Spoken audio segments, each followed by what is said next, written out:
এই মুহূর্তের সবথেকে বড় খবর দেখুন সরাসরি খবর বর্ধমান নিউজে।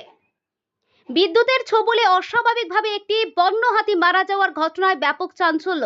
ঘটনাটি প্রকাশ্যে এলেও অমরপুর বীরগঞ্জ থানাধীন অমরপুর উদয়পুর সড়কের গান্ধারী এলাকায়। ঘটনার খবর পেয়ে ঘটনাস্থলে ছুটে আসেন অমরপুর বন বিভাগের কর্মী সহ বিদ্যুৎ দপ্তরের কর্মীরা।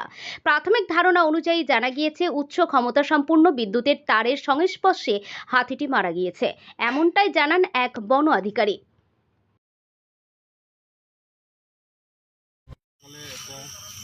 জঙ্গলে হাতি মারা গেছে। বন্য হাতি আমরা 9:10-15 এরকম হাই অথরিটি তার কাছে খবর দেওয়ার পর তারা আইতেছে এবং সকালে একবার আই গেছে। তখন এই রুল অনুযায়ী আমরা এইগুলি এখানে আমরা রেঞ্জ অফিসার এসডি অফিসার সবাই স্টাফ এখন আছে কনস্ট্যান্ট আছে। ঠিক আছে, থ্যাংক ইউ। আপনার নাম